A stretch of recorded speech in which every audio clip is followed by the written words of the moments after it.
right, guys. Hey, welcome to the show this evening, guys. This is Terry with NSPS TV Paranormal Podcast, Saturday edition. Tonight, man, I in Ohio.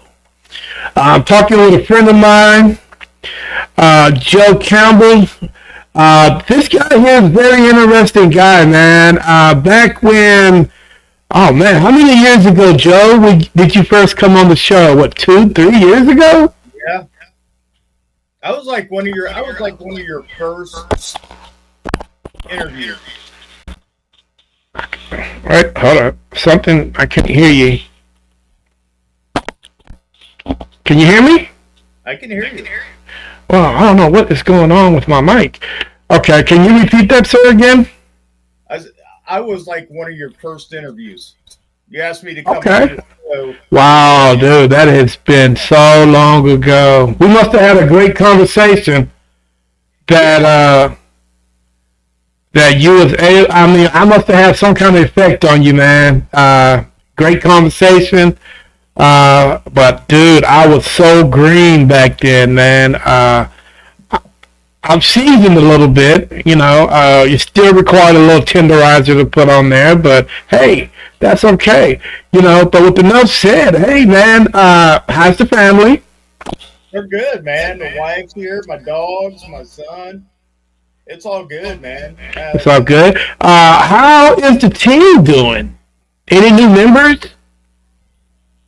Well, you know, it's basically just me and my partner now. There's not much of a team left anymore. Yeah. Okay. Oh, man, what happened, man? Would you like to talk about that? Well, it's like, you know, people have other, you know, things in life. You know, that people get married, end up having kids, get another job. They get disinterested or they just don't have time. Okay. Man, are you wanting to put an organization back together? I mean, are you willing to put a team back together, or are you just content on leaving it the way it is now? Right now, we're just content, but if somebody is really interested in joining our team and making a positive influence on everybody and us, then we have a problem. Wow, something's wrong with my headphones. I don't know what is going on. Because every now and then I can hear you, but then it'll cut off. I think it might be my headphones. Can you hear me now? I can hear you. See, I can't hear you. That's the weird thing. Testing. Hello? Can you hear me? Yeah. Yeah, I can't. Let me borrow your headphones for a minute. Yeah. I'm going to have to switch headphones here.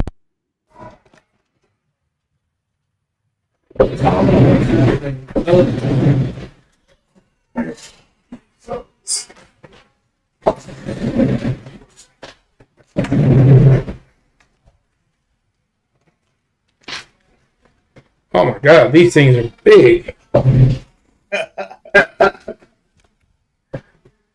Okay. Can you hear me now? I can hear you now. It's good.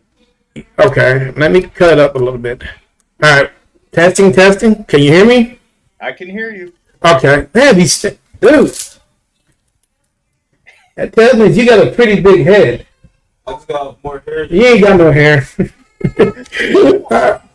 Alright, yeah, my son comes home from school and he's over there. So if you hear anybody screaming or yelling, he's actually watching the Michigan and Ohio State game again.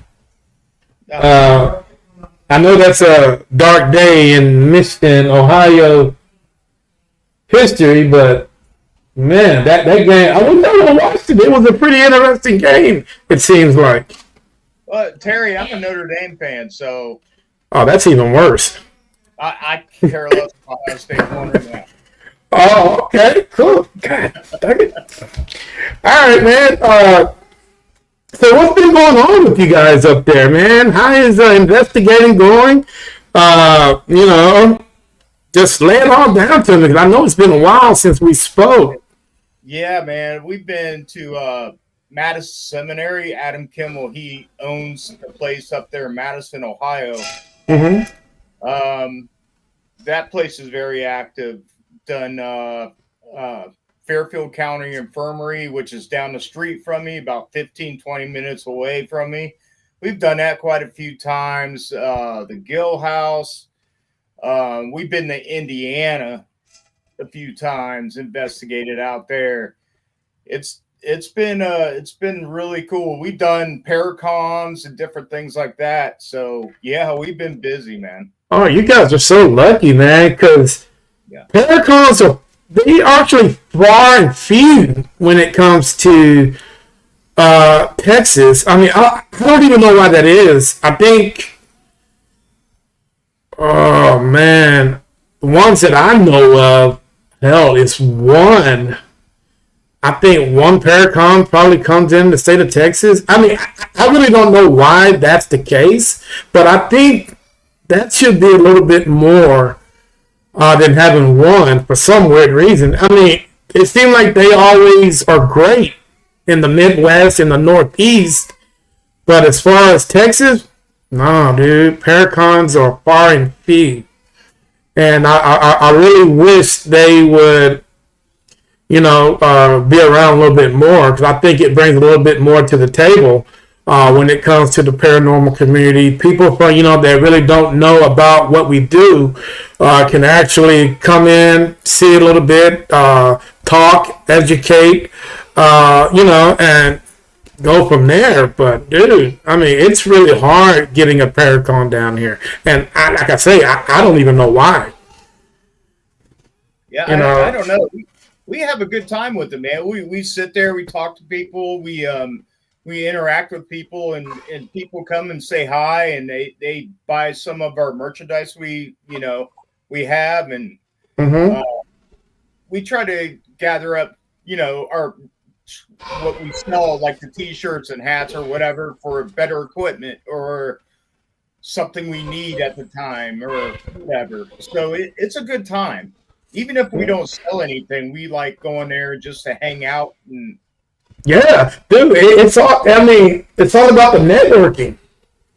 Right. If you can network a Paracon, it can be unbelievable. Absolutely. You know what I'm saying? And that's what it's all about. Man, how are you guys I mean, have you guys, let's see here. Have you guys changed any of you guys' routines from the last time that I talked to you guys? What exactly have you guys done different since the last time I talked to you? Nothing so much. We just got we just get different, like better equipment. Like we just got a drone like a year ago or something like that, which is really cool. I mean, we went to the Demon House in Indiana this year, and it was fabulous, man. That place was really cool. Our drone, you know, we fly that all around every time we go to a location, and it's really cool. You can actually see the whole you know area at the time. And we've gone to jails up there, and I'm trying to think what it's called now, but we went to a jail not too long ago, up almost in Indiana this year also.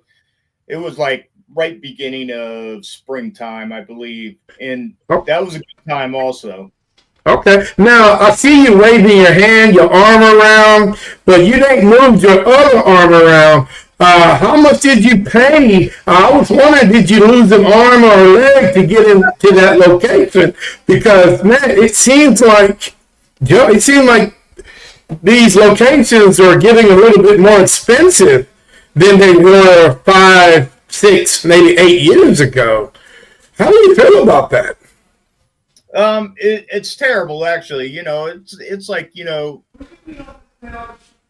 way me and my partner does it, Bill Squires, we will team up with, well, like you said, networking. We'll Mm-hmm. end up teaming up with another team, and then we pay our share, whatever, and they pay their share, and then we go investigate with each other. That's what we do. Mm. Okay. Man, the Demon House. If Yeah. I'm correct, then I might be wrong on this, but didn't that house get sold to somebody else? No, it's the place is called the Monroe House. Mm-hmm. The nickname is the Demon House for some reason. Believe me, there's no demons in that house. Oh, I promise you that. I, But that's what the nickname is. Yeah, but there is something there that is not happy, but I wouldn't say it's a demon. Not mm. Now, why do you think it's? You think it's not happy for the simple fact that it's being harassed on the weekly basis? could be, or just a pissed off person that Or died there at some point. just it might be just an angry spirit. Yeah. The big debate, Joe, is why are spirits always so angry? Because a lot of people, when I talk to a lot of people tell me, well, when you go into the next reality or your next life, somehow, some way, you're able to leave all that negativity behind you, and you're able to focus on things that are ahead of you. So everything that actually happened in your life, that really doesn't matter. Right.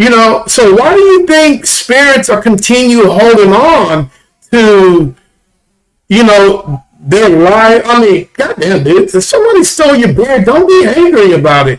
Or if somebody did this, don't be angry about it. But you're supposed to evolve into the person you're supposed to be. Right. So why do you think spirits are so angry in the afterlife? Yeah. Well, Terry, it could be the energy that is still there in the way he lived his life, or she lived their life, and the energy is still there. And they're just because they died, that doesn't mean that the energy changes. Okay.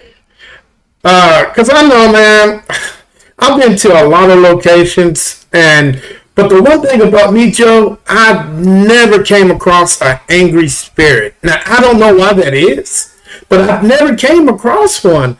I don't know if that's considered lucky that I haven't, or maybe because the spirits are down here are so kind and loving, and, they just want to be comes and talk to. I mean, it really depends on the location, on wherever these angry spirits are. Or do you think otherwise? Or do you think spirits are just angry? Or do you think spirits are just because of the location they're a little bit angry? If that makes sense in any sense to you. Well, I think it has to do with what kind of energy you bring to the table too.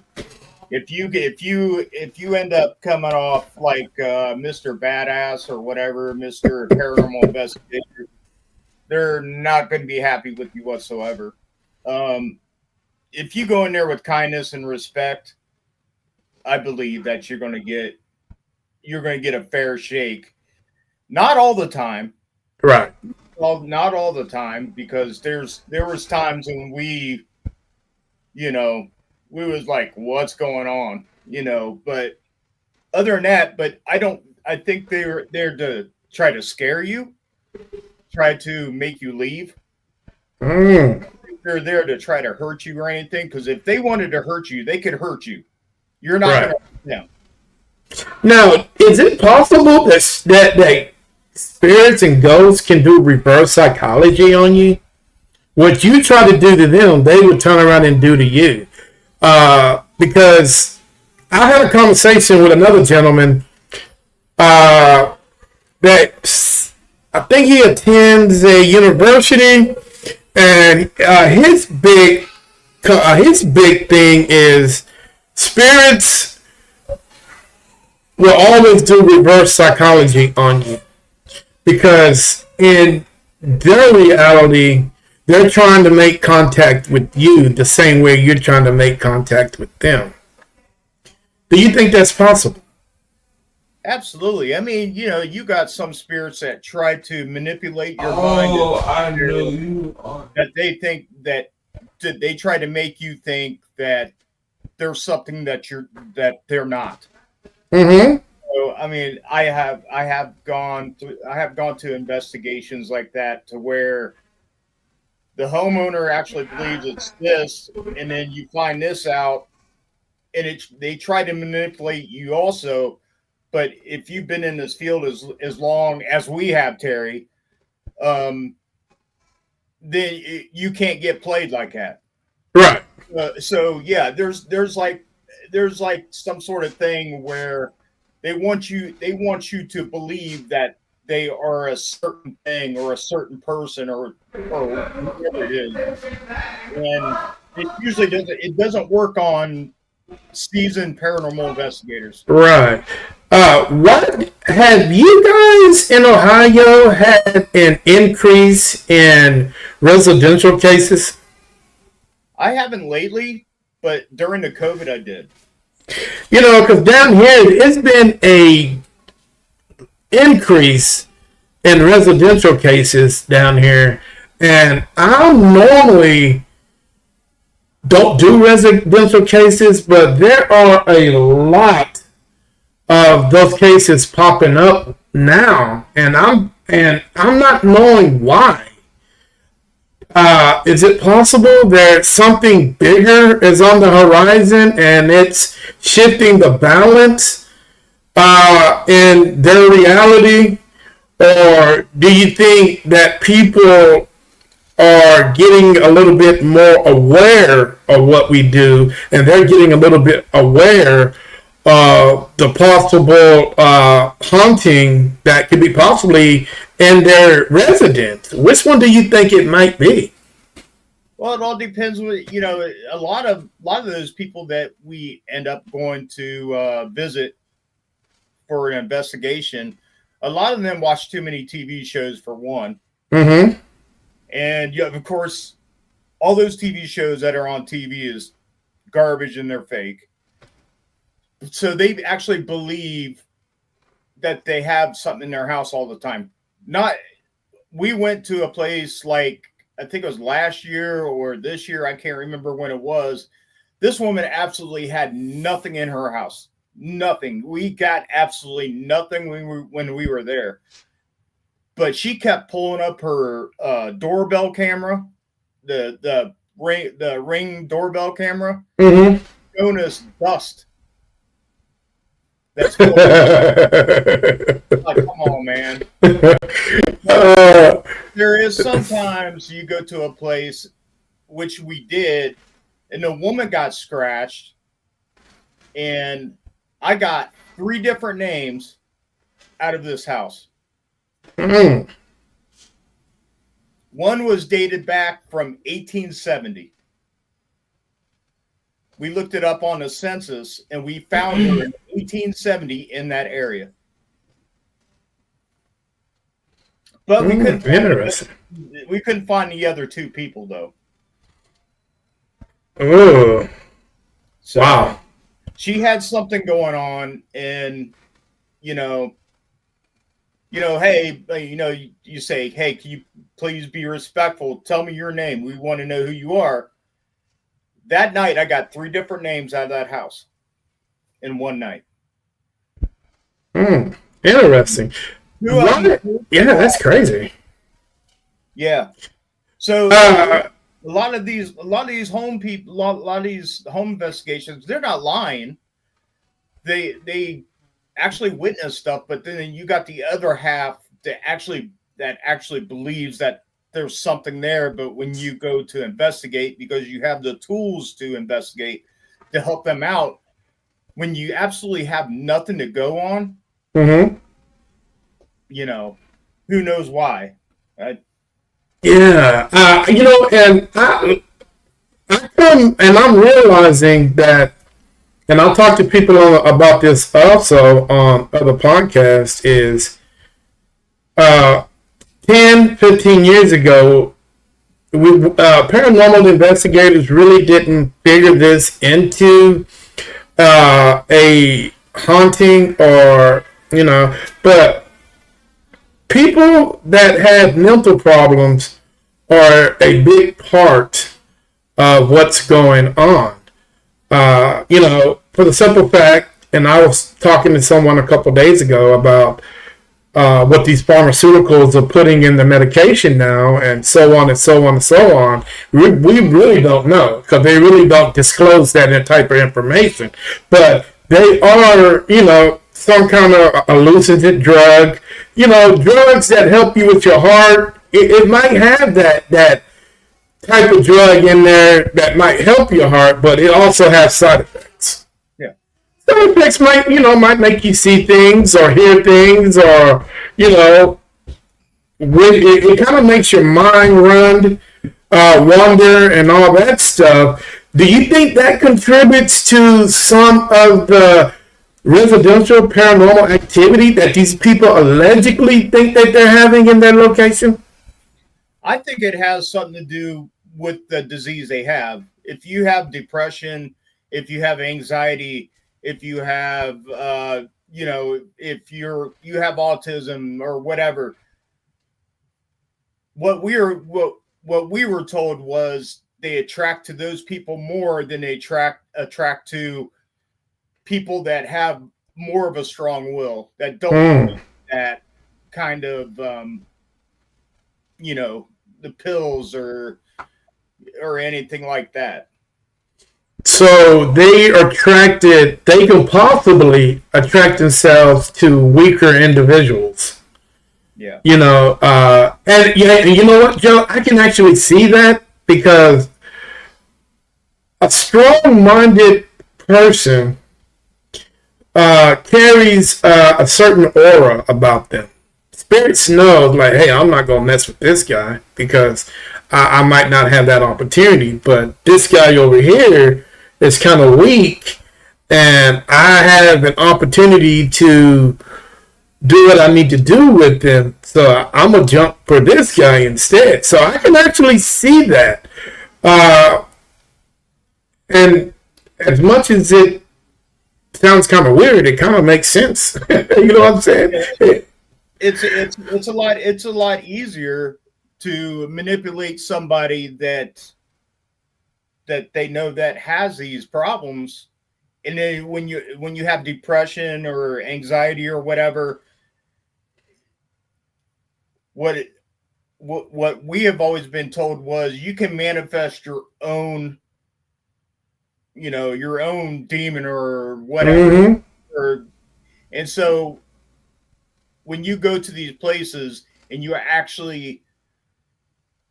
when you actually investigate these places and you actually get the evidence and you said this is what I have, how do we know that they did not bring that in to make that happen? Right. So yeah, it's really hard to say. Yeah, I see your point. You mentioned the D word, Joe, and that's another touchy subject because, believe it or not, man, 20 years ago, how many demonologists could you even communicate with or reach out to? I mean, far and few. But now it seems like there's a school online to be a demonologist. You don't have to go to the church. You don't have to, to be, this and that, you can actually go online and become a demonologist. So the thing is, from what I was always told, no matter what you do on this planet, in order for you to become certified, and no matter what you do, you got to be able to put in some type of work. And how does a demonologist put in work? I mean, because if you're not certified by the church, you get your degree online, and you're not able to go and out there in the field and and put in work. Does that really make you a certified demonologist? No, absolutely not. Absolutely not, man. That's the same goes with the mediums and stuff like that. That's out there that claims they're mediums and they're sensitive and this and that and whatever. It's just a bunch of baloney because they think they are, or they want an approval from other people. And no, don't get me wrong. I've worked with a couple of good ones, only a couple good ones, and they could tell me what's going on at that time and who was in the place or who was at the place at the time. And I believe them to a certain point, but I don't think they got the whole story. You know what I mean? But like a demonologist, come on, man. Because a demonic case is like very rare. It's not a common thing. It's not like when you go, just because you see it on TV and you think you have a demon, doesn't mean you have a demon. Right. I mean, it can all go back to what we talked about literally 5 minutes ago. It could be just an angry spirit. Yep. Get out of my house. Go do this. So I can see that point too. Now, we were just talking about certain individuals in Hollywood, and so I already know how you feel about them. But I gotta ask that question anyway. Have your feelings changed about Hollywood? If so, how has it changed? Oh, my man, I don't pay attention to that trash. I don't need, it's like me and my wife will watch a movie or something, and I don't know who anybody is in the movie. Mm-hmm. It's got to be someone that's dead or that is 90 years old. I don't know who they are. I don't know these people. I asked my wife, I'm like, who's that? She'll tell me who it is, and I'm like, I don't know who that is. She's like, yes, you do. So, I do know who they are. I don't know. But there's times when me and her will be watching something and she's like, I don't know who it is either. I mean, so we don't pay attention to that stuff. I don't pay attention to that stuff. It's whatever, man. Yeah, maybe you can help me out with a little question I'm going to ask you. Maybe you can help me out with it. When Taps came out, Ghost Hunters, and they went around the country, and they collected family members, not really family members, but followers who are, associated with the Taps, if I'm right, team or past team. To me, it seemed like these guys here are so up Grant and all these other Tap members' ass, for some odd freaking reason. I mean, and I got into an argument with the guy last night because I told him, and I just wanted to hear what he had to say, so I brought it to the table. And I'm like, do you think that any Taps episode, just the ratings, might have did a little something they ain't got no business doing? And of course, the guy got upset. He got up off the podcast, walked out, and then turned around and came back and told me, well, if you feel that way, maybe we should get off the show. And like I told him, I'm like, well, you know what? My job is to ask you questions. So I'm asking you a specific question. Now, you can come to me and say, well, let's talk about it. And it went left ever since, dude. The guy did not answer the question. So what do you think about all these TAP members that the original TAP teams have brought in so everybody can be under this TAP umbrella and think that TAPS has done or is doing the right thing? Like, they have not pulled a Ghost Adventure moment because everybody in Hollywood has done it. I look at it like this, man. It's all about money, Terry. That's all. Of course. It's all about money. When TAPS first came out, do I think they were totally legit? No, I don't think so. But when you see them going into places like haunted places that me and you go into now, you're wanting to do this. You want to know, you want to investigate the right way instead of the wrong way. Because if you start faking your stuff, or like just like the YouTube guys, they put out all that crap on YouTube or whatever, and they're a bunch of fake people, man. They put this stuff out, and they get all these teenage kids that sit there and watch this all the time, and they actually believe this stuff, or they, it doesn't make any sense.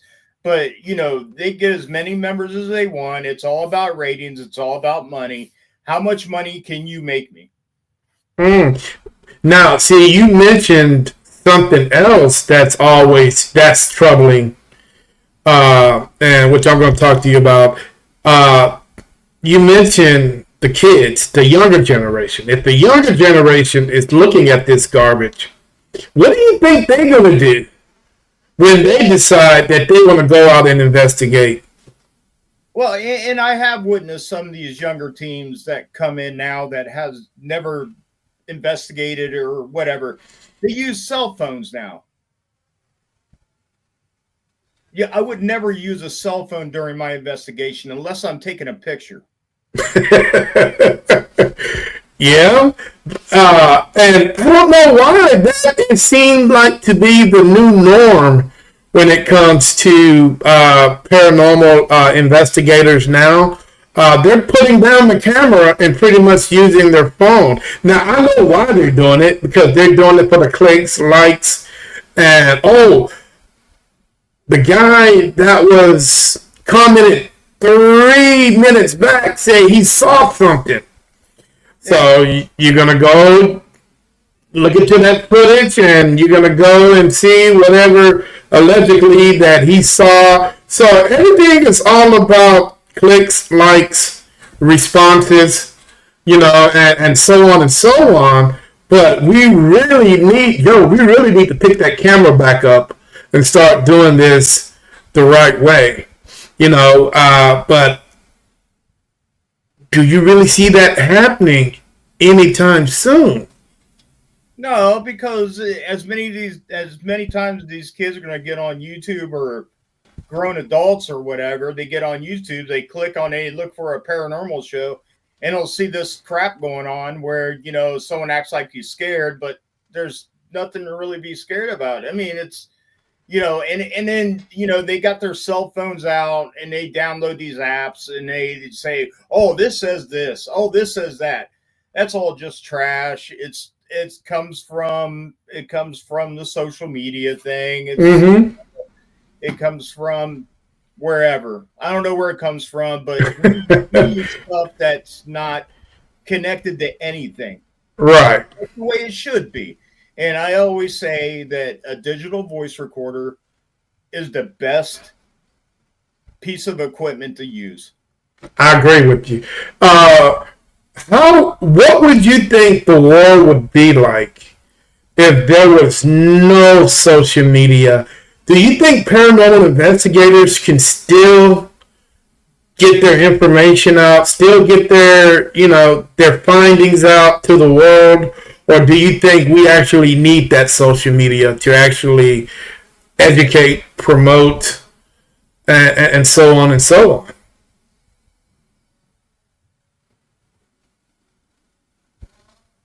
Yeah, I mean, look at Hans Holzer. He was like the godfather of ghost hunting back in the day. He got his voice out there by using a medium and a microphone.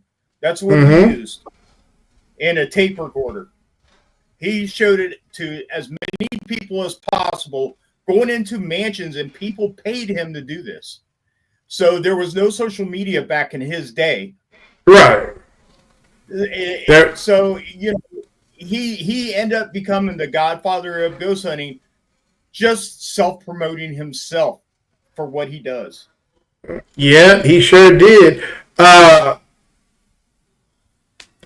Me myself, I really don't think that with the way technology is today, I really don't see, as much as I would like to go back to that point, and where people can start using their true senses on certain things, but there is so much technology out here today. People are inventing new devices every day, whether they work or not. Because at that point, Joe, even if they build it, it's like you say, it's all about money. This is $1 billion year industry. Yeah. And I can go and build a device and I can advertise it. Hell, so what if it works? But if it beats every now and then, that's right there. Oh man, I'm detecting a ghost right there. It's very hard. It's very hard to catch a shadow or a figure on camera. It's really hard. It's not too easy. I got a buddy. He has his own team, Boss Paranormal, out here in Ohio. Mm-hmm. He has a 360 camera. He's got a 360 camera, and you can watch this on YouTube with the VR goggles. Mm-hmm. You can watch the whole thing in 360 and watch them investigate. Oh wow. It's insane. He's got some really strange stuff that I can't believe he actually got. I mean, he said, Joe, he said, when we were looking one way, it was over this way. So the 360 actually caught it. That's crazy. That is crazy. Yeah. Would you spend the money to get such a device?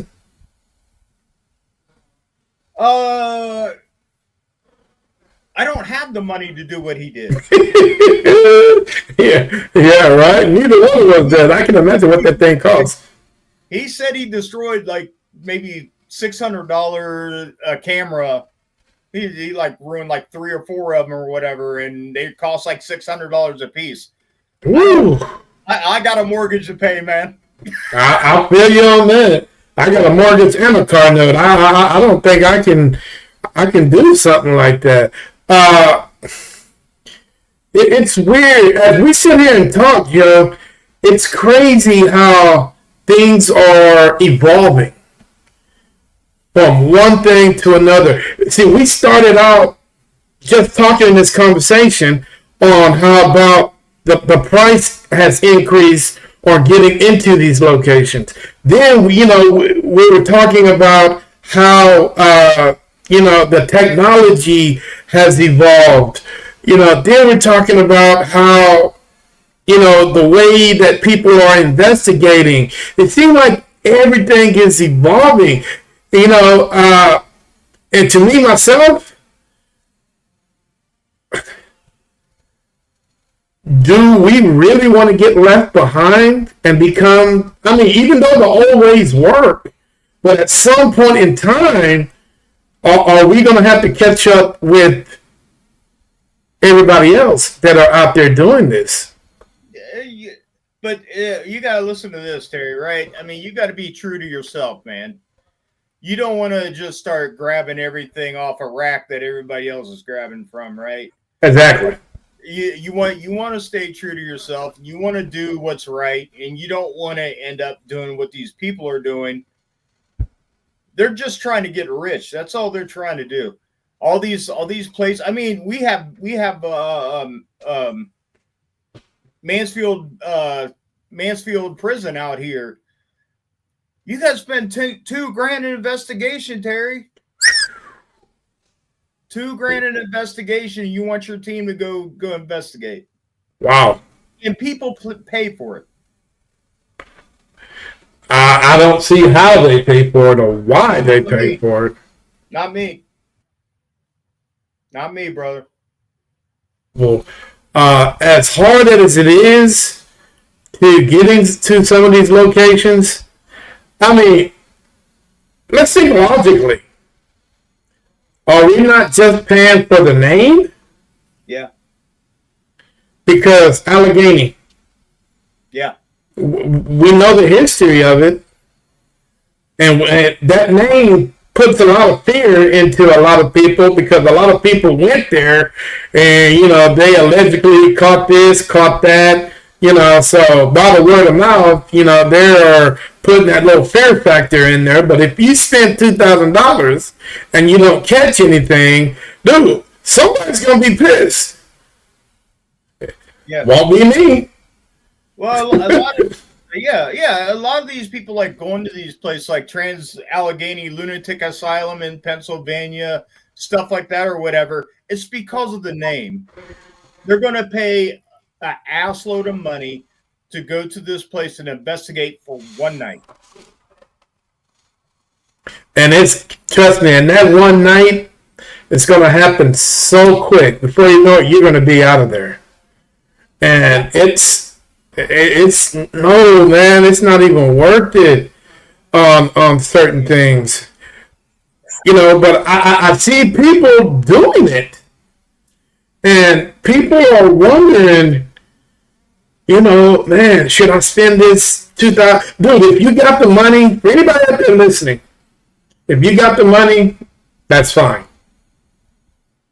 But, people, everyday people that are out here in the world, they are trying to discover new things and new ideas. We don't have that type of money. We are everyday people. Some of us are living from paycheck to paycheck, and some of us are just trying to survive this, but if you guys are out there, you got the money, more power to you, So, how's the weather up there, Joe? Is it kind of chilly, snowing, cold? I mean, oh, it's cold out here, man. It's cold. All right. Are you guys, investigation-wise, does it slow down for you guys during the winter time? How does this whole thing work for you guys? Does it pick up during the summer, or does it pick up during the winter? Well, we try to kind of slow down during the winter time, right? I mean, we kind of like cap it out like maybe October, maybe be our last investigation or something. And then we come back around March or something like that. We start investigating again all the way until October again.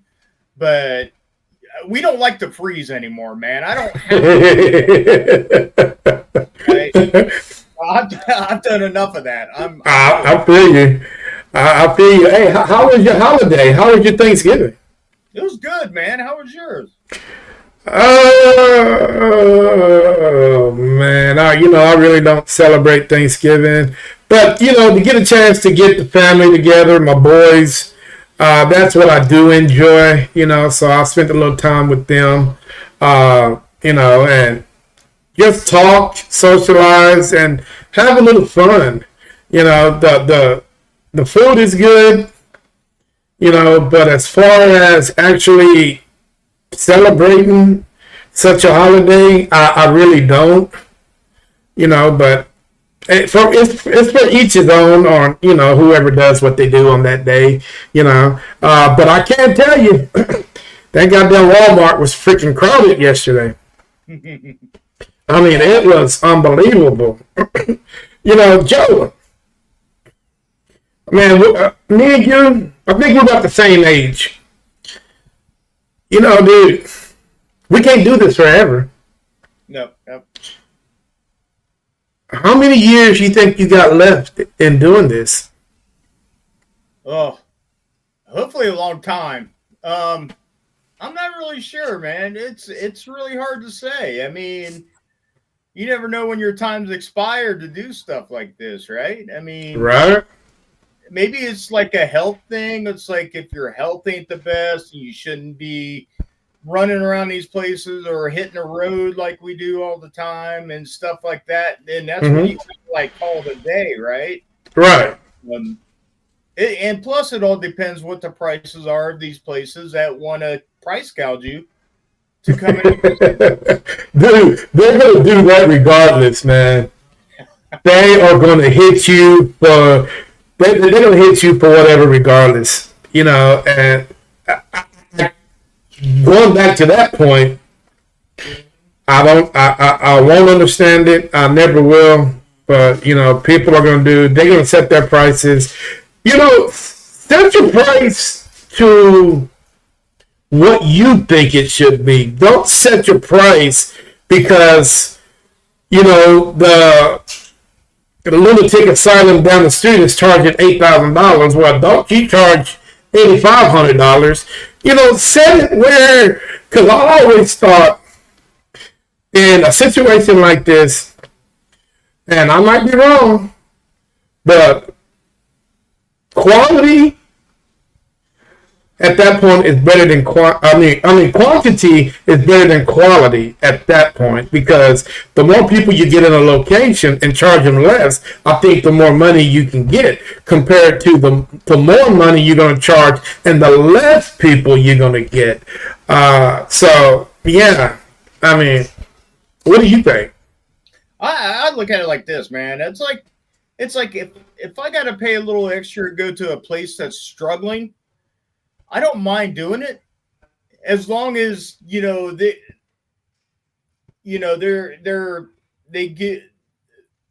give you something in return, like respect, and it's like well, we'll do this for you. We got to keep this place floating. Can you help us out with this or whatever? We'll give you a free night here, or you want to do a public ghost hunt here, or you know what I mean? Right. That'd be great, because but like my friend Adam Kimmel that owns Madison Seminary and Fairfield County Infirmary. Mm-hmm. He's really good with people, man. He makes sure the price is a good price, a decent price, and you can actually go investigate. He's not price gouging people, nothing like that. And I got a lot of respect for him. Yeah, that is. I mean, dude, they're rare, but there are some guys out there that understands everybody's situation. Yeah, and that is so freaking cool, man. That people out there are doing that. But we're going to change the subject here for a minute, Joe. And this is a topic that I don't think me and you discussed the last time you were on the show. So I'm going to bring it to your attention, and you just tell me what you think. And we'll just go from there. The paranormal community is really having a hard time as getting our feet and our bottom and everything else that needs to sit down at the scientific table. Why do you think people at that scientific table, why do you think they keep rejecting us and keep pulling that chair away and saying that, well, you guys aren't ready to sit down at the table because out of all the years that you guys have been doing this, you guys have not came and brought us any true evidence on what you guys are out there doing. Now, Joe, there are so much evidence. I mean, so much actual fact that there are something just a blink away. Just think the realm that these spirits are in, it's not too far. It's actually an eye blink away. But it seems like whatever we bring to the table is not good enough. And they just keep yanking it back. Why do you think that is? They're set in their old, like the old timers back in the day. They said there's no such thing as ghosts. There's no such thing as this. There's no such thing as that. And it just trickles down to the next generation. Not one time will you see a scientist come into, like, let's say a public ghost hunter, or say, hey, can I investigate with you guys one night? I want to see what's going on in your world. This is what I got in my world. I want to see what you got in your world. I want to see what you guys could prove to me that I could look into something. Oh my God! That puts everything together with what I have going on. But they never do that. And if one of them did come to me, I was like, okay, I said, I'll do one thing. I said, I'll send you into a room for about 20 minutes with a digital voice recorder, a plastic digital voice recorder. I want you to sit there and ask questions by yourself and nobody in there. If you walk out and we play that recorder back and you hear voices talking to you, what does that mean? Yeah. Yeah. Even the Catholic Church has admitted the possibility. How can a prestigious church like the Catholic Church can openly admit there's a possibility, but there are guys that are still sitting at this table, because some of the older guys, some of the older scientists are fading away. Yeah. A lot of the old baby boomer scientists and so on and so on, those guys are fading away. So you would think these new generation paranormal investigators would be a little bit more open-minded about the possibility on what if. Now, mind you, these are the same guys that are archaeologists who now thinks that the world is a lot older than what it is. So, where's their proof saying that the world is possibly a lot older than what it is? Then you got these ufologists that are saying, well, we're not alone in this planet. Okay, but yet UFO have yet to land on the White House lawn and say, hey, here I am. You know what I'm saying? There are people that are sitting at the table. Me personally, Joe, I really don't think they belong there because they've yet to prove any significant amount of evidence whatsoever. But yet, we've proved time after time after time after time that pictures, video, disembodied voices, there is something going on.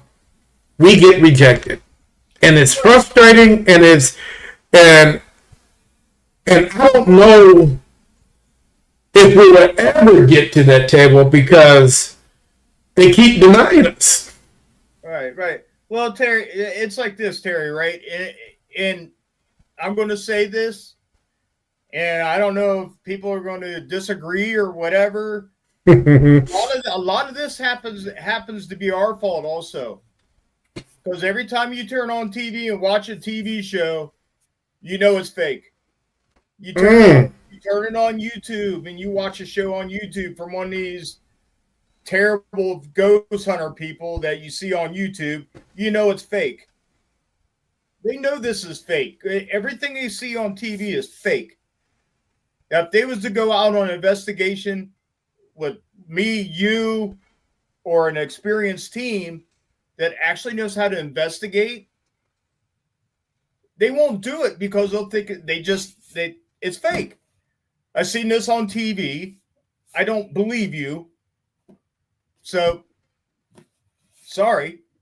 But if you can actually get that chance to have somebody come and sit in a room and ask questions over a digital voice recorder and then pull them out and you play it over your computer and you get the golden EVP at the time, you're gold, man. I'm like, how can you explain that? Tell me how you explain that. Do you think that would ever happen in our lifetime? I would hope so, man. I haven't heard of anybody ever thinking about it or talking about it or anything like that.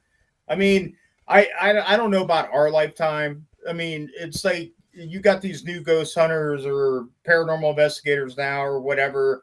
They're pulling out their cell phones every chance they get instead of wanting to get equipment to actually investigate the paranormal.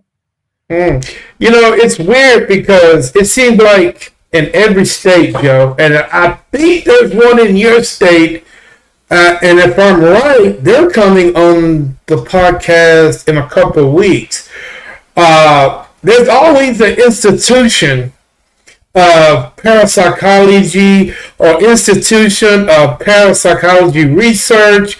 There's always some kind of institution that's coming out. Now, with all these institutions, you would think that they would have our backing in trying to educate others into what we're trying to accomplish.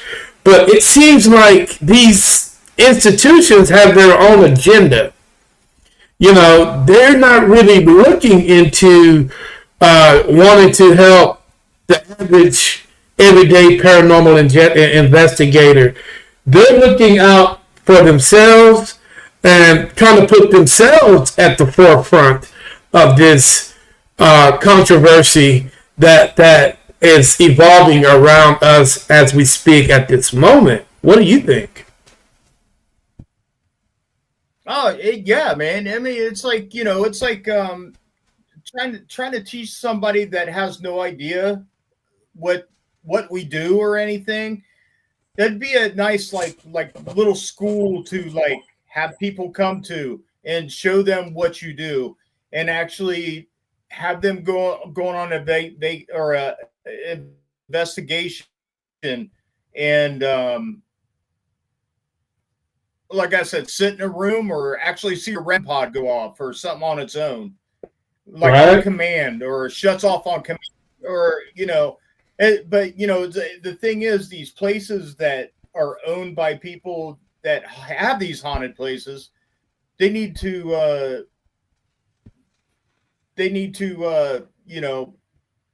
partner up with investigators that actually investigate the correct way and the smart way to where you're not showing them that you're pulling out your cell phone or you're just like, oh my God, there's act all crazy and scared or whatever. when you investigate these places, you're not scared. Because I haven't been to the point where I've ever been scared to go on an investigation. Never. Okay. Why do you think most paranormal investigators are narrow-minded?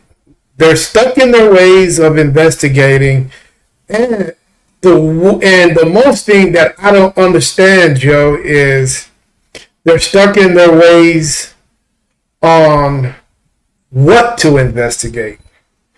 When people think of a haunting, they automatically think, okay, it can be a residence, it can be something commercial, it can be,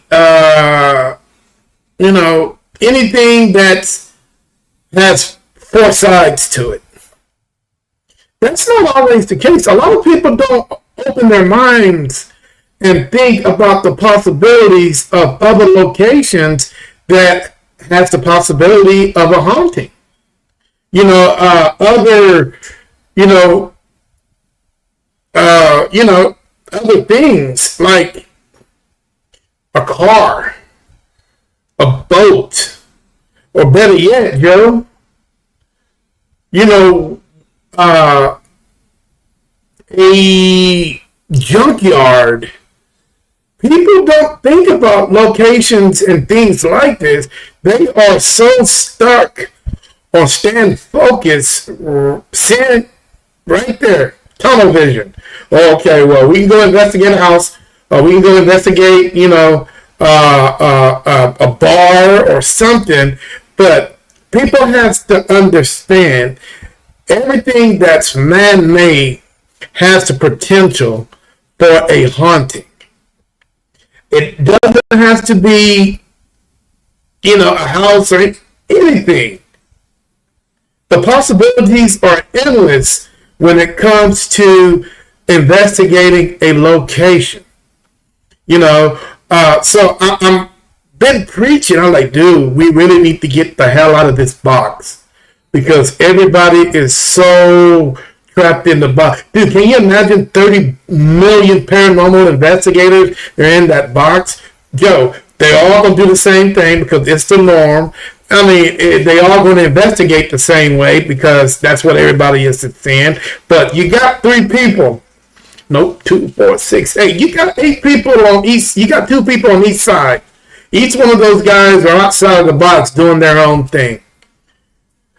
Those other guys are trying to change the world as what we do as a community. It's going to take more than just 8 people.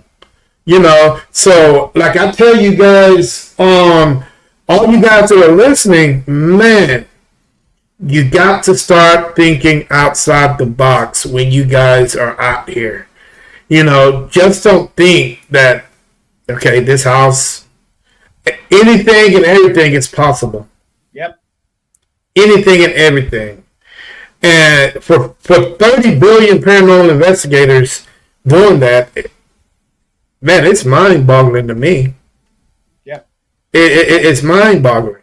And like I tell people all the time, dude, everybody on this planet that's a paranormal investigator has a K2. Everybody has a cat ball.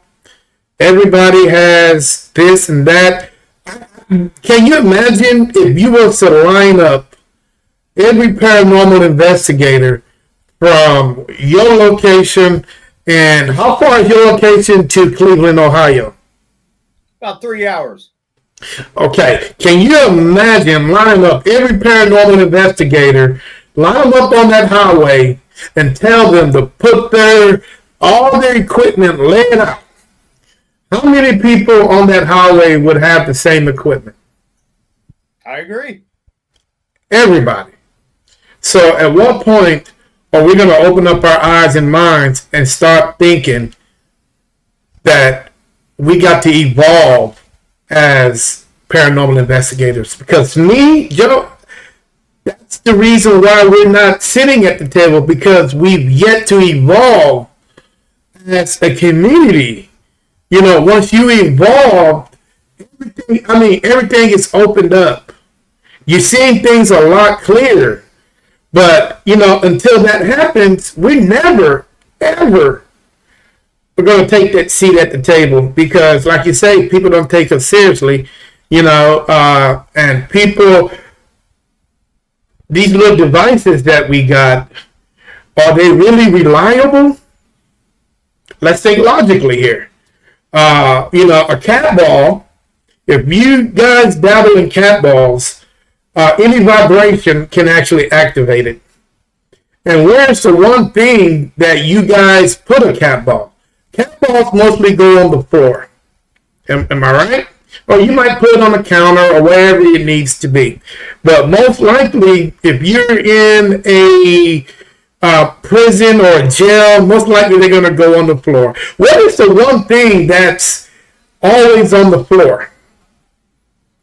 It's always some kind of wind current.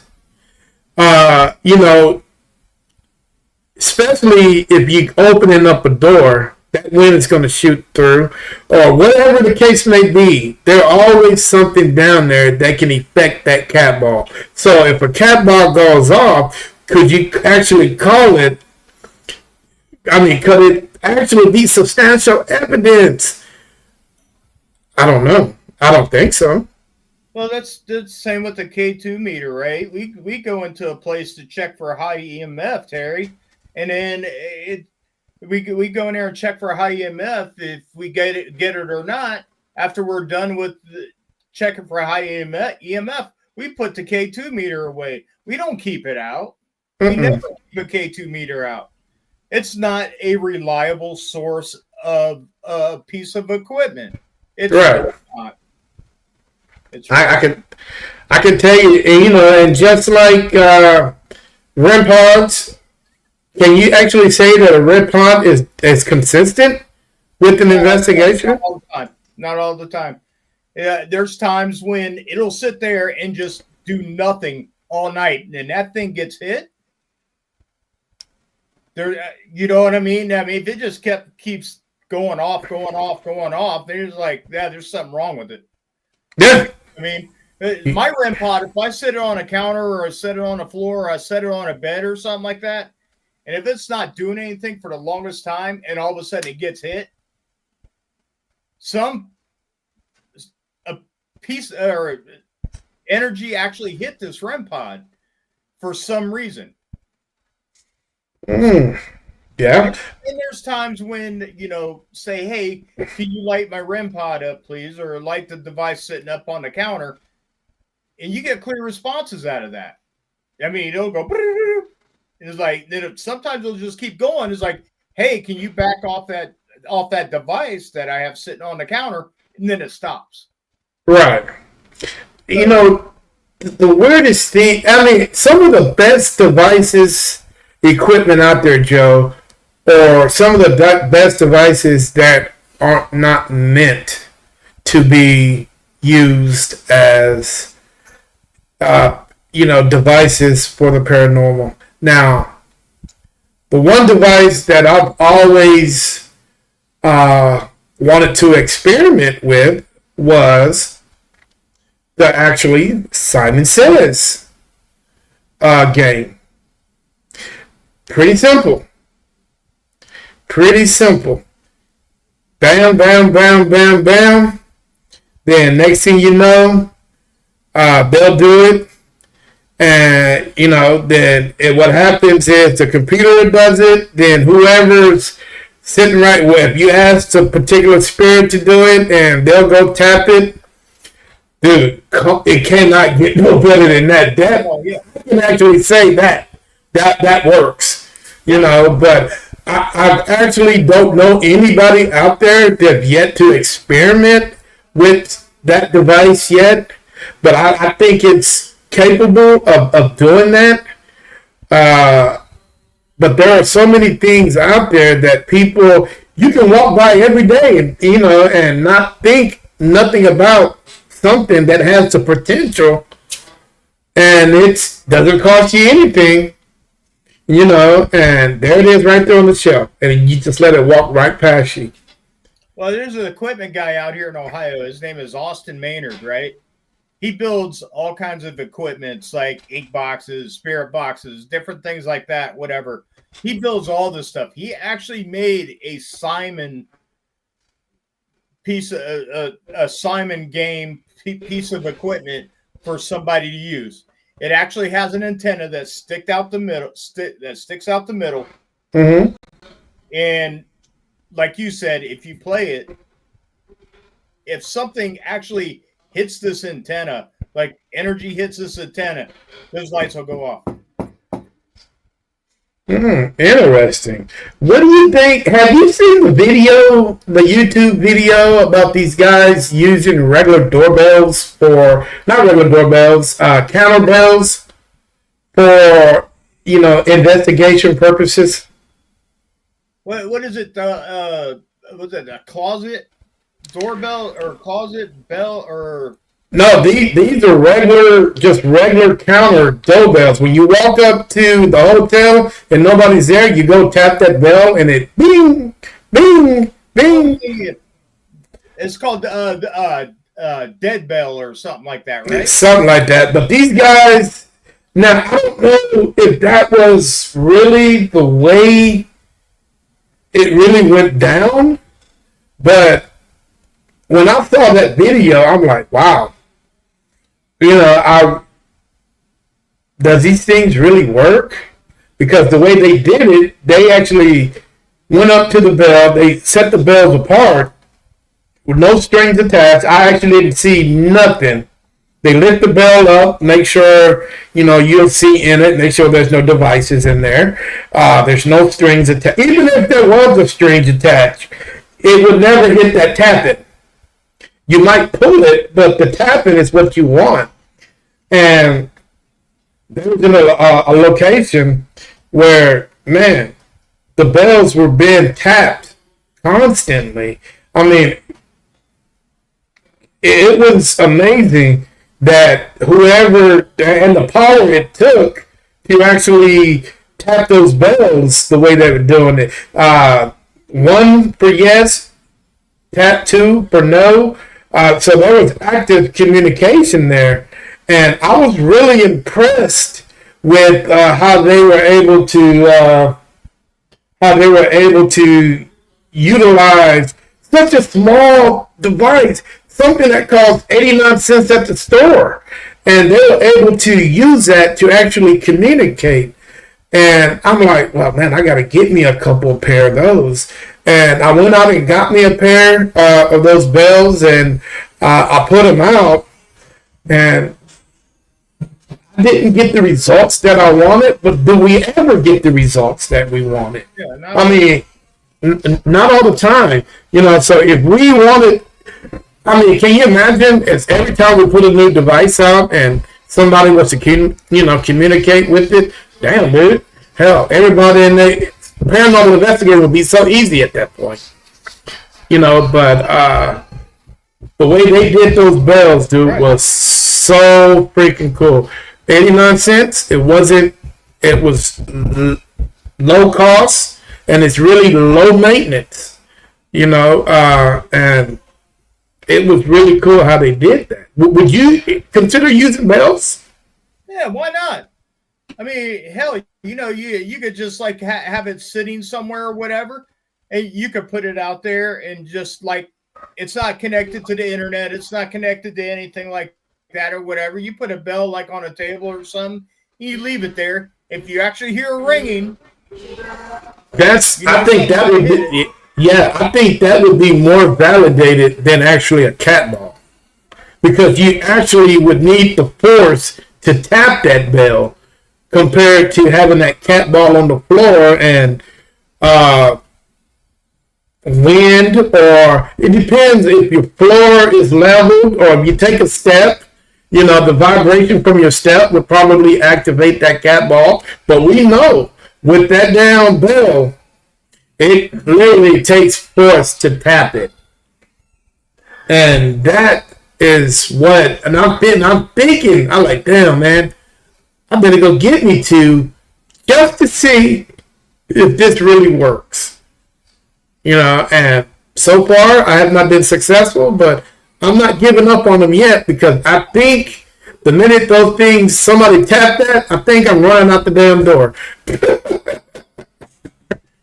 Yeah, Terry, it doesn't hurt to put them out and just let them sit there, and you ask the spirits, hey, could you please touch my bell, make it ring? Yeah. You might end up leaving the room at some point in time, and all of a sudden you hear a bell ring. Beep, beep, beep. Yeah, that would be so awesome, man.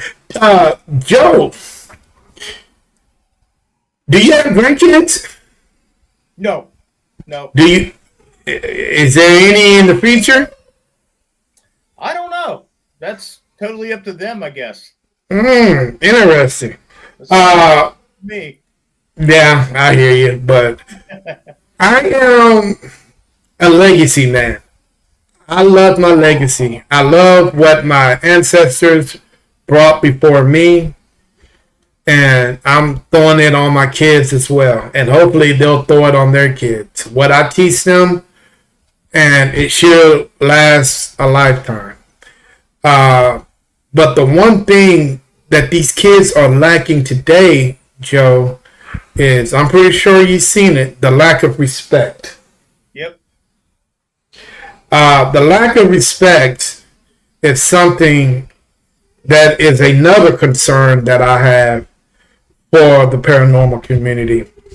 For the simple fact is, a lot of people don't have it. And me personally, I raised my kids in a me and my wife, we raised it, but as time goes on, we're not seeing that now.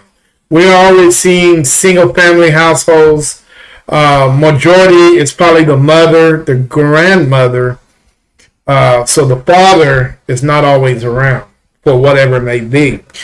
But with that said, is the lack of respect, I think it's not being prioritized like it should be in this day and age.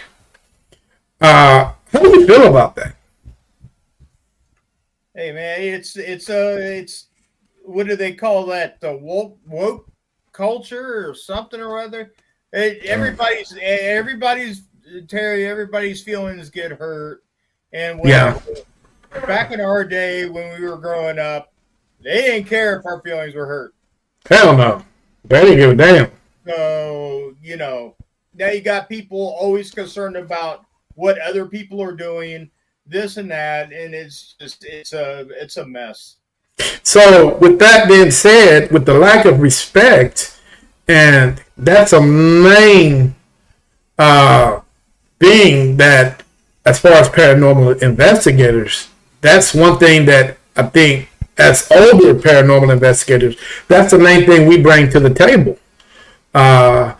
So with that being said, and the lack of respect for these younger generations, they don't have for anybody. They don't have for their elders. So how in the hell are they going to have respect for someone that demands it in the spirit world? Brother, they don't belong in the paranormal field. If they can't go to an OG and ask, "Hey, can you help me out? I really need to know this." When I first started this back in the day, I got as much help as I could from people that were investigating before me to show me how to do it the correct way, the right way, and have respect for fellow investigators. That's when I was taught that way. That's how I'm always going to be that way. If a young team or a young person that wants to investigate and ask me how to investigate, or I will show them the correct way how to investigate and how to be respectful to people that own these places and to other investigators. It's not a competition, man. It really isn't. I mean, right. It's so simple. You go and investigate, and you get the evidence that you get, and you put it on social media for people to see. You're not making a dime off of it, but if that's what these young people are planning to do, then they're not going to do it my way, or they're not going to do it your way, Terry.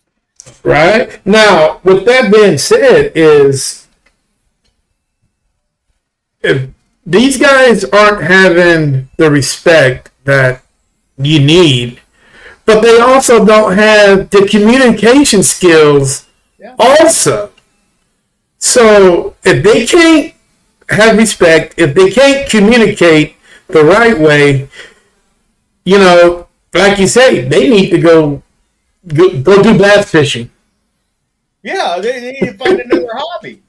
Go do some bass fishing. But I see that, Joe. I see that now, where you got these young kids out there, man. And once again, this goes back 30 minutes ago to the conversation we were having about Hollywood. So you take that and you jump back 30 minutes ago. You blame Hollywood for whatever's going on with the future generation of paranormal investigators that are going on now. You know what I'm saying? Because they didn't do it the right way. They're looking at the way they're doing it, and like you're saying, well, hey, you know, they're just gonna do whatever, and if they succeed, they succeed. If they don't, they don't. But with that being said, everything has a foundation. Everything. The foundation was set before me and you even started doing this. You know, the way to do things. And that foundation has been strong for the most part. No cracks, no nothing. But I see that foundation is starting to crack a little bit. Yeah. And man, there's some deep cracks. You know, so after we're no longer doing this, can you imagine how that foundation is going to be after everybody in our generation are no longer doing this? Can you imagine how that foundation will be then? You know, and then not only that, we're looking at this generation, but what about the next? Because these kids here are 2, 3 years old and don't know what they're going to be next, but they have the potential to be paranormal investigators. I don't know, but as they get older, they're going to see what these guys are doing and going to take their ideas and put it up here, and then they're going to throw whatever we done, which is the right way. We're going to become ancient Chinese history, and they're going to, you know, and these guys here are going to take what these guys doing and going to go into the future with it, whether it's going to be wrong. So that rabbit hole, the rabbit hole is already spiraling down. You know, so how do we protect our legacy as paranormal investigators? So we know that this generation has a slim chance of making it. But we want to focus on the guys ahead of them and make sure that they do it the right way. They understand it. They're educated, so they won't fall into that trap where these guys right here are falling into. Yeah. I look at it like this, right? They're already doing it the wrong way, right? They don't ask anybody nothing. I see investigators come to public ghost hunts. They don't even have a digital voice recorder. They don't even have a digital voice recorder. I understand. I mean, even the people that have no idea how to investigate or anything like that, they come with digital voice recorders. It might not be the best digital voice recorder, but they have an idea. Mm-hmm. Now, these teams that think they have an idea don't have a clue. If you actually think your cell phone's going to help you get what you're looking for, so be it, man. You paid your $70 or $25 or whatever it is to go investigate for 8 hours or 6 hours or whatever. I get it, but there's you know, there's a certain thing where there's sometimes I do drop hints, and I'm like, oh, I said, do you have a digital voice recorder? Oh no, I got my phone. And then that's when you got to tell them, it's like you can't always go buy what you bring that you use every day. Right. I mean, it's if you was to get something that's not connected to the internet 24 hours a day, like a digital voice recorder, it takes 2 batteries. Or something that takes batteries and you sit it down and ask questions. Yeah. But it's, I don't know if they're not, I don't know where they're seeing this stuff from. I have no idea. I don't know if these ghost hunting shows do it anymore because I don't watch any of them. I don't even know what's on TV anymore, Terry. I don't know. You know? So, like, you know, Ghost Adventures, that's trash. I mean, it's come on, man. Yeah, I don't know it's. I can honestly say it is trash out there. But if you was to, let's say, if you was to look back 5 years ago, and if there was a TV show out there that really tried to get it right, what TV show would that be? Wasn't there a TV show at one point in time where they had actual paranormal investigators that came on and told their stories? That didn't last long on TV at all. Well, They would actually come in a room and sit in a chair and tell their experience. I know they had fact or fiction. No, it was called something else. I don't know what it was called, but that way I haven't seen the last 5 years. I haven't seen anything worth watching to actually sit there and tell you, yeah, that's real. Okay. You know, I watched some documentaries. Documentaries are somewhat educational, but if it's factual, I don't know, because no matter, like you say, no matter what it is, there's got to be tweaks and kicks, that something's got to be added, this, that, to keep you intrigued. So one of my favorite shows was called A Haunting. Okay. I like that. Josh Gates was a unique individual because he presented certain things to his audience, and he never said this was haunted. He always left it up. He presented his evidence and left it up to the TV audience to decide. Yeah. And that's what I liked about him. Now, you probably heard of this one, A Haunting in the Heartland. Yeah. What did you think about that show? I never seen it. Oh, wow. I never seen it. I haven't watched a paranormal show in God knows how long. And this guy here, he was a single guy. You know, he was just traveling throughout the heartland, just doing cases. And I think he probably lasted maybe 2 seasons, because he couldn't compete with Ghost Avengers and Taps. You know, so he got cut. But other than that, man, there's so many out there that you really can't trust, you know. And I'm not even talking about the YouTubers and the TikTokers and the Instagram people that, I mean, I give them all the respect in the world for what they're trying to do. The only thing I say is just be honest with your work. Yeah. You know, just be honest. If you don't catch, you don't catch. If you do, solidify it, put it out there, see what the world thinks. Maybe the scientific community will pick it up and they will evaluate it and they will validate it and say, hey, okay, well, maybe you got something. You know what I'm saying? But 50 minutes as much as you can. Yeah, I mean that's pretty much all you can do. You know, because this world is crazy, and people will have to be nuts if they believe that when you die, you just go into a hole in the ground, and after that, it's just pure darkness.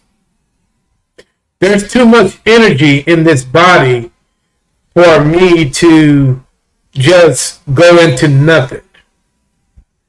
You know, you will have to evolve into something else. You know, and you know what? Well, maybe it's a good thing that people don't believe. You know, how do you think the world would be if everybody believed that there was an afterlife? And for an example, and if the afterlife was better than their regular life, then can you imagine how the suicide rate would be? Yeah. Yeah. it would be crazy if knowing that, well, if I take my life will be better here than better there than it is here. So maybe it's good that certain people on this planet don't believe, because I think it would be tragic if everybody did believe and just want to evolve into not even fully live their life here, just want to evolve to the next episode of their life. And because if you do that, I think you're missing out so much here. Then it's whatever you do here, it's going to affect your life there. I could be wrong with that theory. I don't know, but it's like this, right? It's like, when you die, who knows really what happens to you? I mean, it's really the field we're in. If you go into a room, you get an EVP. Where is that voice coming from? Mm-hmm. Where are you getting an EVP from? Somebody or something? What? Who is it? Well, I mean, it's like there's got to be a reason why you're getting these voices over a digital voice recorder that you have no. I could put it on the other side of the room and ask questions, and then something's talking back to you. Where is that coming from? Right. So it's hard to say. It really is. Yeah. And I think that's why people today, most of the generation, in our age, that's why we're fighting so hard to do what we do, because we actually want to know. We're not doing this for clicks and likes.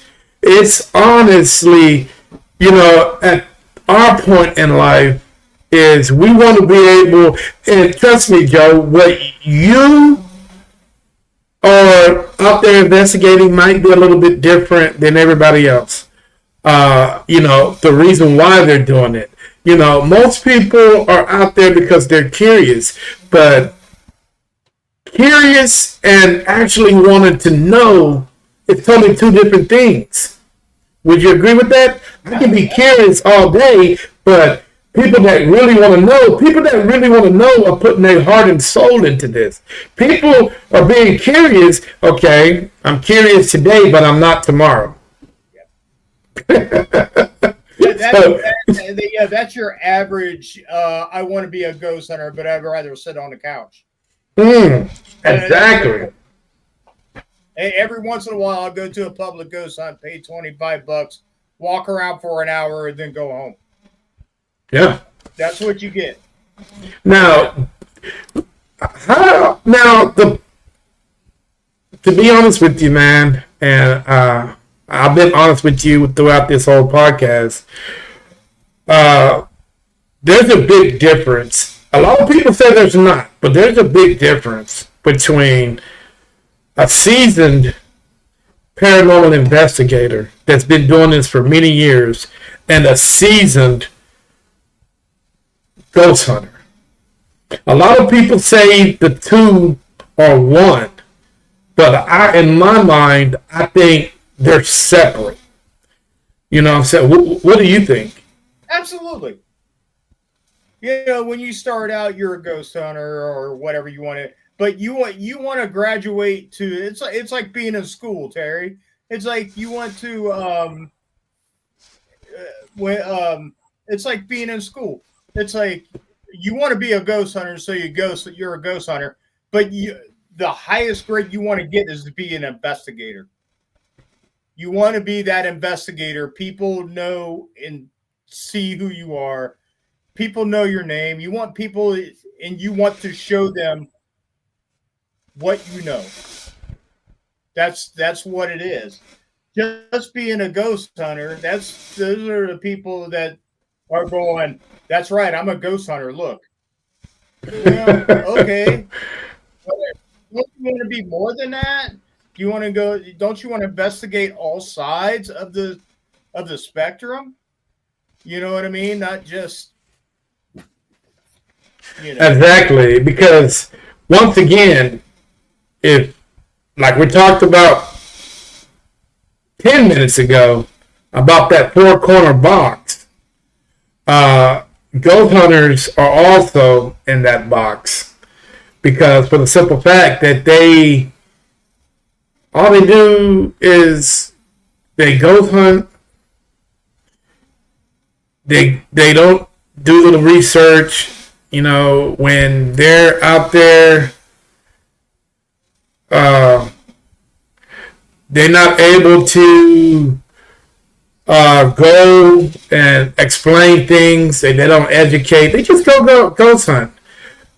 So that's the conflict that I have with the ghost hunter. Now, don't get me wrong, guys. When all you guys are out there on the chat tonight, don't get me wrong. You can be a ghost hunter. You can call yourself a ghost hunter because the name sounds good. But if you're a paranormal investigator, that's fine. But if you're a ghost hunter and you're ghost hunting, that's where I have the issue at. You know what I'm saying? That's where I have the issue. So, with that being said, you guys can, like Joe said, you can elevate yourself. Hard work, dedication, support. Hey, man, it all starts somewhere. Let's see here. Joe, I gotta say your mic is low. I mean, it sounds fine to me. Uh-oh, did he freeze up, guys? I think he froze up. Yo, you there?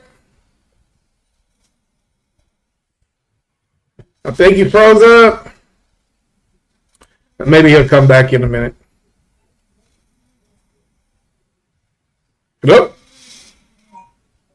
You there? Oh, yeah. He'll pop back on in a minute, guys. But in the meantime, how's everybody doing today? Hey, man, appreciate all you guys that are on the platform tonight.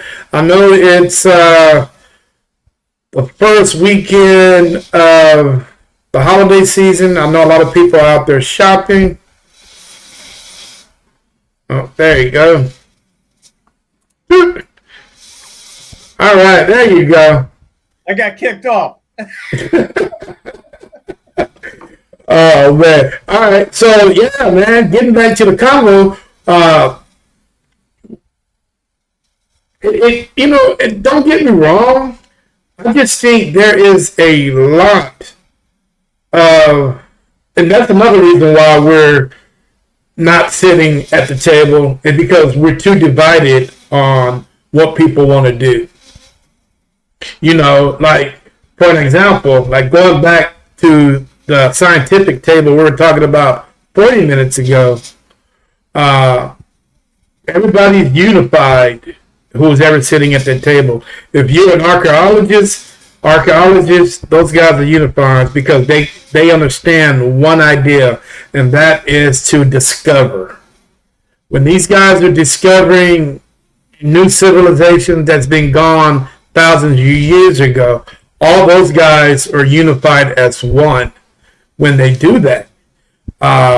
Ufologists, all they focus is UFOs, so their little tight community is one. But when it comes to parapsychology, it seems like there is so much dividing, in it that I don't think we will ever become one. Because if you're going to call yourself a ghost hunter and you're investigating, why not just become an investigator and leave the ghost hunter part out? Now, like you're saying, Joe, it takes time to elevate yourself. But personally, if you want to elevate yourself, why not elevate yourself with your name? Then work your way up to the top, because your name says everything. You know what I'm saying? That your name actually make people want to look at you and see what you're about, because like you say, curiosity kills a cat. If you got a unique name, then people will recognize you. But if people say, well, hey man, I am Cage the ghost hunter. All right, well, you're a ghost hunter. What are you bringing to the table, Mr. Ghost Hunter? Are you a investigator, or what exactly this one? That's where the divide is. Now, if we can simplify everything and make everything conventional, if that makes sense, make everything easy, where everybody is on the same page, we all the same liking, and we can all understand each other, and we can be one team with one dream. And I think at that point, other communities in the scientific world will understand us, and we will actually get a little bit more attention than being so divided. What you think? Well, this is what I think. I think the people that want to learn or know about it or whatever, they need to talk to the old school investigators first. That's what they need to talk to, because these old school investigators, they do it correctly, man. You know that. It's like, if you ask another new team or whatever, oh, this is what I got, and then I got this on my phone, or I got this on whatever, or this on that, or whatever. That's not the way to do it, man. If you was to ask an older investigator, how do you investigate to get the evidence that you get? I don't mind sitting at the table and letting them know, this is how you do this, this is how you do that, this is how you do this to get the best results. It's not going to happen all the time. It's really not. But people are so hinged on believing that a certain way is better than the old way. And yeah, that's not true. That's not true. Yeah, like you said, Terry, your name means a lot, right? If you come out and say you're this, and people are like, oh, this guy's awesome, whatever. You get caught cheating. Yeah.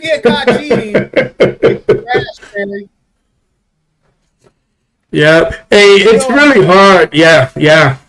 It's really hard with this generation, because do they really hear what and we're not preaching to them. Do they really understand what they're getting themselves into? And if they don't really understand, if they don't understand what they're getting themselves into, they really don't understand how such a dangerous situation they can get themselves involved in.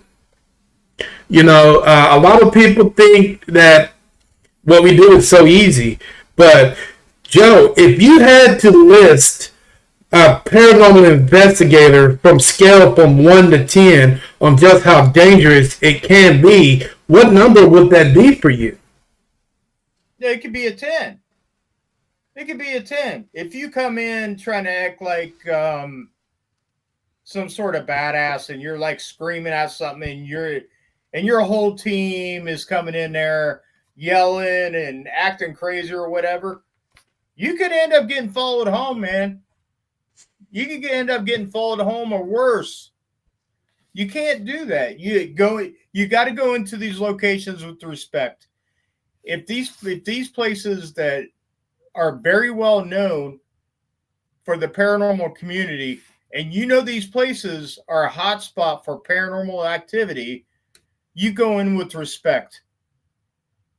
You have a better chance of going in with getting evidence with respect than you would with someone being crazy and whatever. Okay. I got a couple of guests saying that they can't hear you. Now, I don't know. I can hear you fine, so I don't know if it's. Yeah, they saying they can't hear you. Okay, yeah, I just told him, Joe, that you can't hear it. So, but let's see. I'm gonna throw this out here. Maybe, are you able to see that? Your guest has an old lady spirit in his house, and she was messing with his equipment and the microphone.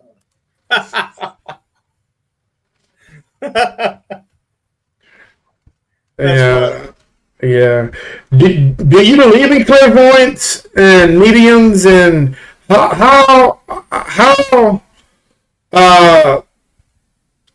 much do you believe in them? Give me a percentage on what you think that these guys bring to the table. 1%. Wow. Do you know how many people that I encounter that say they're a sensitive or this or that or whatever, and they don't even know how to investigate. Wow. They don't even know how to investigate correctly. Me and my partner Bill, we team up with a medium. His name is Christopher Lee Jansen. Mm-hmm. Very good guy. Very intelligent. And he does pick up on stuff that we're like, what? I mean, he's gone with us a few times on investigations or have us look at, he would go with us to a place and he would walk in and he would start pointing things out. And you're scratching your head like, oh, what does he mean by that? Then you find out later, like this person died of a heart attack. Right? And he was like, well, I feel like somebody had a heart attack in here, da-da-da. And a lot of times he's been correct. But other times, you got other people, you got other mediums that say this, different stuff all the time that has nothing to do with the place. Absolutely nothing. So, it's like I said, it's a very small percentage.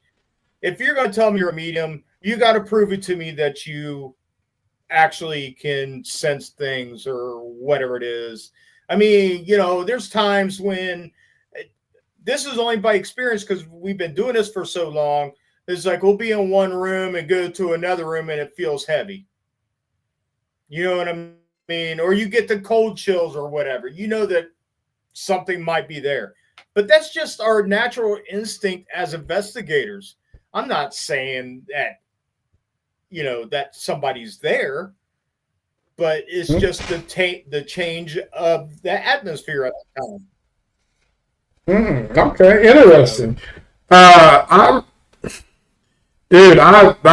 been to a couple of cases where, hell, I'm not gonna lie, dude. I had to call them back up because I had no clue on what I was doing.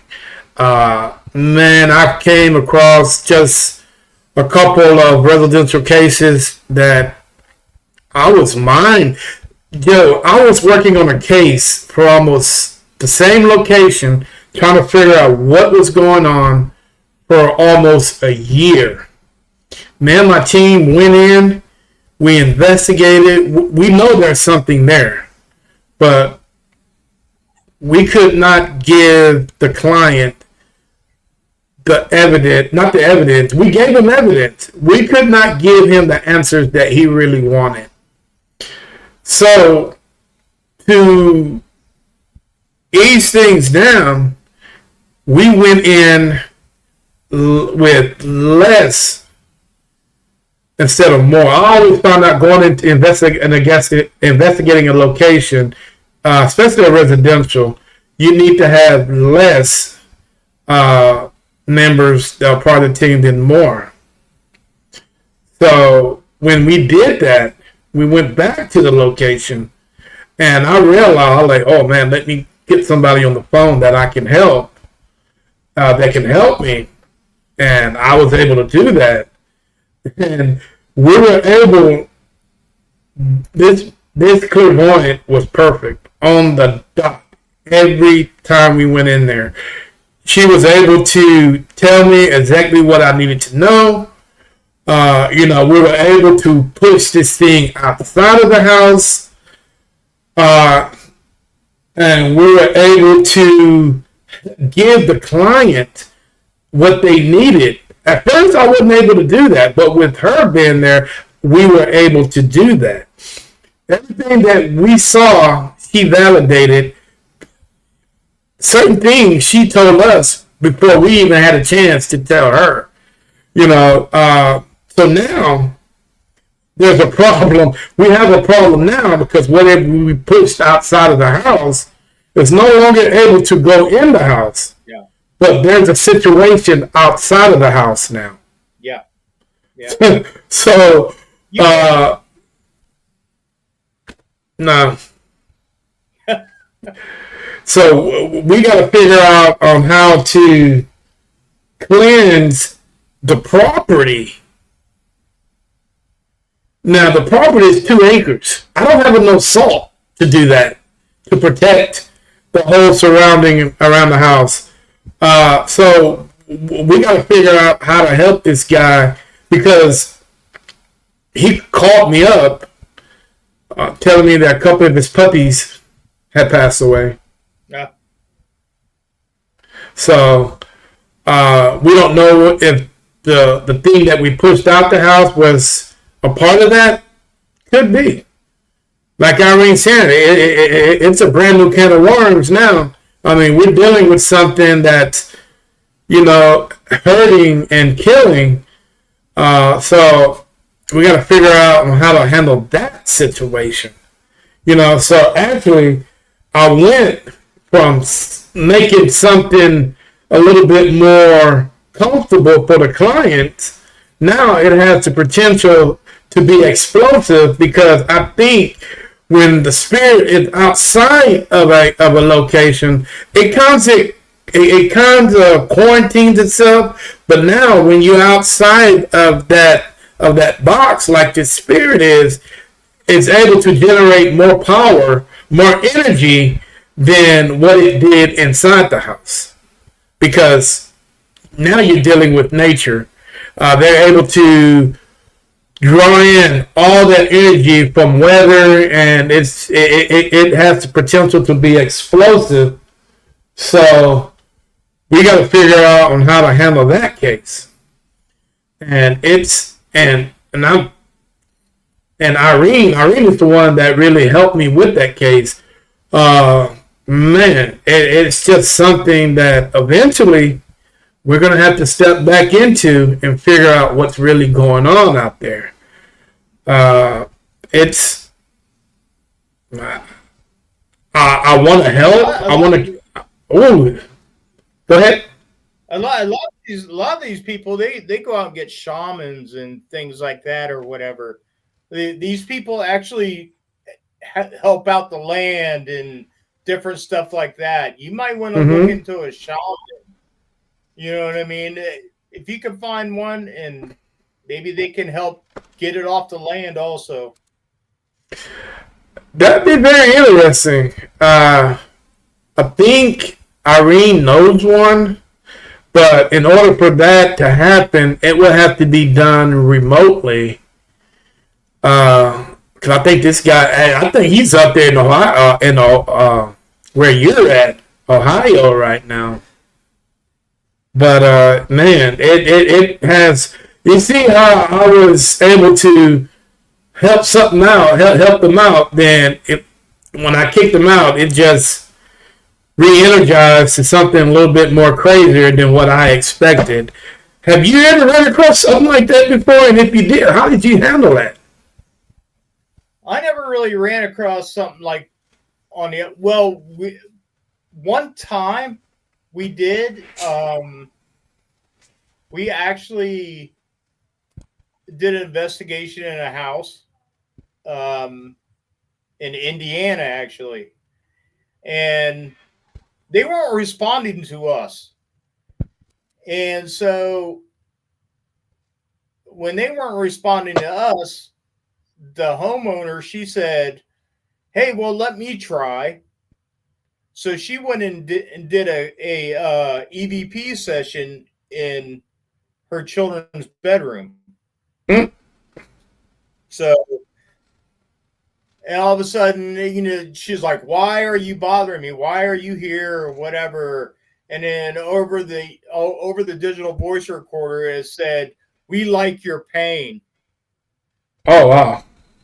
And then she was like, "I don't know where you're at. This or different." She was asking different things, and all of a sudden, over the recorder, it said, "You better check your closet." Mm. So we couldn't push it out because it was not responding to us. So they had to get a shaman in there to actually take care of that. So Wow, that's crazy. You know, it's weird because it takes, especially when you're dealing with something on a property. You know, that right there opens up. The situation can grow wide real quick. Uh, I've never dealt with anything that powerful before. So my team is basically a validation team. We'll come in and validate so you won't think that you're crazy. But anything more than that, I'm not equipped to handle that. I know what I'm agree with saying? you, man. Me too. I'm not equipped to handle that. And Native American spirits, they are spirits. Those guys are unique because Native American. I mean, they are. How can I say it? They are very, very stubborn in their ways because they feel like everything belongs to them anyway, and which is true. Everything. Hell, this house, this land, everything belongs to them. So, do I have the right to kick them out? I mean, Well, I mean, you got to look at it like this, right? I mean, at one point in time, it was probably their land and it was probably their house at one point in time and everything like that. So when you go in there and try to talk to them, you still have to be respectful. oh, definitely. Yeah, so there's kind of like a gray line right there, right? And you're like, well, that's when you tell them, I know this is your house. Okay. You got another family living here now. You passed on, you ended up dying. So you have to move on. You can't be here anymore. Either they give you the respect and move on, or they don't. And sometimes it gets nasty. But there was times when I did. There was a time when I did a house out in Newark, and something was messing with the woman's daughter. She was seeing a man in her room, and I was getting a male, like a male talking to me, or a digital voice recorder. I was like, listen, I don't know if you lived here before, or you lived on this land at one point, or how long you've been here. You can't mess with this little girl.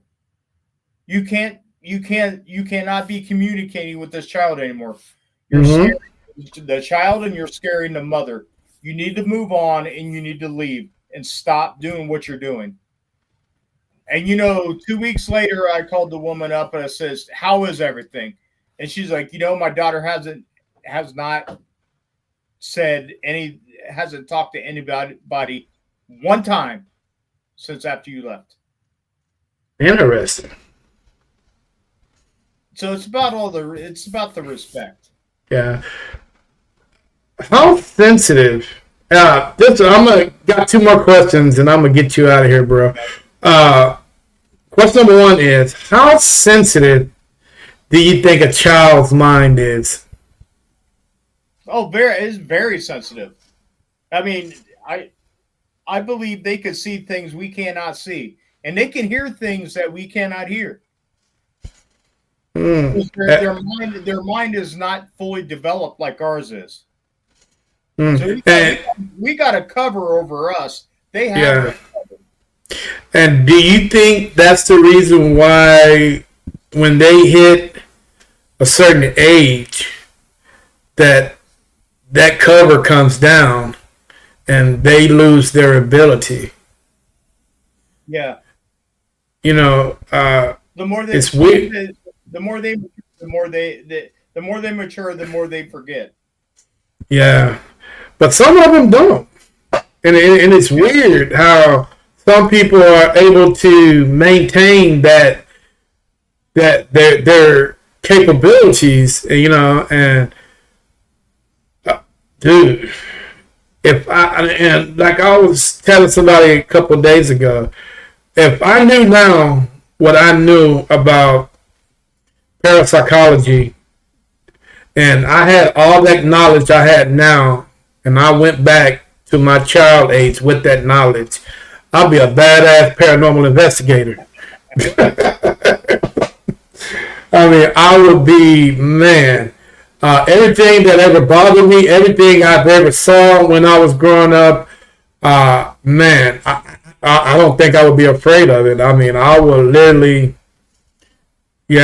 put something on his butt, you know, tell him, hey, what the hell you doing, man? Well, it's like if you learn it when you're a child, it's like if you're in school, you'd be able to deal with that at the time because you already know how to do it. It's like being in school, right? Yes, sir. Yes, sir. One more question, man. Your paranormal bucket list. Where would you like to go and why? Oh, probably overseas. That'd be Okay. cool. I'm not sure where, but probably overseas. One of those castles or something, maybe, you know.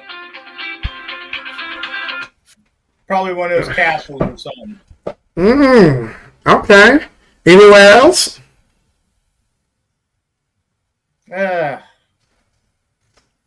Hard to really think about it right now.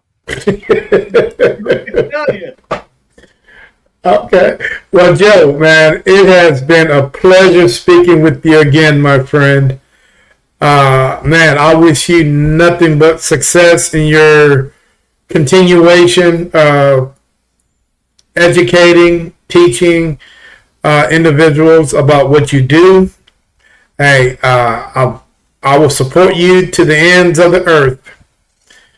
But man, just, you know, I wish you would, you know, get your team back together. Maybe that'll come in due time. Oh, sure. But man, just keep doing what you're doing, brother, and have fun at it, and believe in what you're doing, and just enjoy it, because you never know when our time might be up. So continue with all the blessings, man, and tell the world how to get a hold of Newark Paranormal Society. Yeah, you can go on TikTok. I got one on TikTok. I got one on YouTube, Newark Paranormal Society. I'm on Newark Paranormal Society on X, and of course on Facebook too. So All right, guys. Hey, all you guys in the chat, appreciate you guys joining us. Hey, let's go over to Newark Paranormal Society. Let's see if dude, he's got a lot of numbers. He's got 5K followers and 3.9K likes. Hey, let's see if we can get those numbers up for him, man. You know, just go over there, hit that follow button, hit those likes. And if you guys are ever in Newark and you guys are looking for a place to investigate, feel free to hit this guy up, man. And I'm pretty sure he will show you one hell of a time But I urge, don't go during the wintertime. Let's go during the spring where it's not as cold up there. But Joe, it has been a pleasure speaking with you, man, again. Tell everybody I said hello. And like I say, I wish you nothing but success and continuing on your paranormal quest to find out the big question. What is really going on out there? Right. You know what I'm saying? But hey, this is Terry with NSPS TV, guys. I'll see you guys tomorrow night in the Lions Den. I will be. Hold on, let me tell you guys where I will be. I will be in Sunday.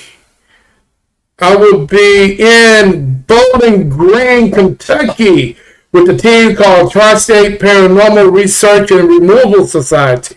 Big name. So I'm curious to know what these guys are about. So guys, please join me tomorrow night, 7 p.m. Central, 8 p.m. Eastern. So we can talk with these guys over there and see what they're talking about in Kentucky. Joe, enjoy the rest of your evening, brother. I appreciate it.